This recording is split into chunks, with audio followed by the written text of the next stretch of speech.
Hey guys, one last gas law for you.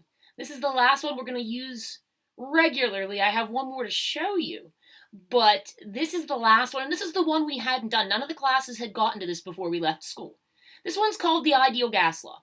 And what we've been doing for the rest of them was we've been looking at comparing variables. Two pressures, two volumes. Two volumes, two temperatures. Two temperatures, two pressures. Two of everything. This one, like Dalton's law, doesn't compare. This is the first gas law we've used, too, that lets us use the number of moles. N. We did P, we did B, we did T. We didn't do N yet. This one also has a new gas constant in it, and it's a weird number. Gas constants, or constants of any sort, usually are just there to make the units cancel nicely.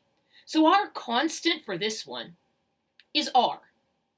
R is 0.08206. I don't even like that number. But then the units are crazy. And you're going to see where they come from later. Liters times atmospheres over moles times Kelvin. What you'll see as we go is that this says volume times pressure over number of moles times temperature. The units on the gas constant represent the variables about gases we've been talking about. They're icky. Those are weird units, but you'll see as you solve the problem that they cancel out. The ideal gas law equation is PV equals nRT. The AP Chem kids love to read it as PivNert. If you want. If you like PivNert, then PivNert. Let's do a practice problem with this. I'm just going to get you started. Tomorrow, we'll look at a few more practice problems. I'm going to set it up like we do in school, where you can try them on your own and then watch the video, or if you watch the video, I can work through them with you. So for this question, we're just going to rearrange and get the unknown, all of that good stuff. So what is the pressure? I don't know. In atmospheres exerted by there's our new variable. Number of moles, 0.500 moles. Sample of nitrogen gas in a 10.0 liter container at 298 Kelvin. Now this is nice. As messy as R is, it's always the same. So I can just do that. Now, let me put this up here, since I'm kind of aligned for up here. So it looks like I'm solving for pressure.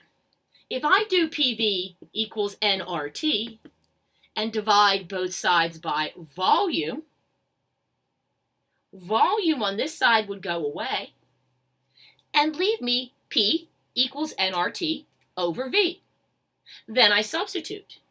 N was 0.500 moles, R 0.08206 liter atmosphere mole Kelvin, and temperature 298 Kelvin. I divide by my volume, 10 liters. Now let's check out the units on that R. Mole here, but mole on the bottom cancel. Kelvin here and Kelvin on the bottom cancel.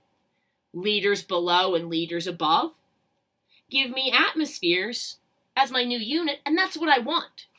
I believe I solved this all out for you in your packet. If I were entering this on my calculator, I would just let's do that. The computer was like, spinny wheel of death when you try to scroll down. 0.5 times 0.08206 times 298 divided by 10 liters. 3 significant digits, looks like the whole way through. Let's go with 1.22 atmospheres of pressure for my answer. All I did, PV equals nRT, rearrange, substitute in. How do I know when to use this equation? Number of moles is somewhere in it. This is the only equation we learned where we care about number of moles. So that's the intro to ideal gas law. Expect a mini quiz on that next time. And we are going to do some practice problems together. So have a great day.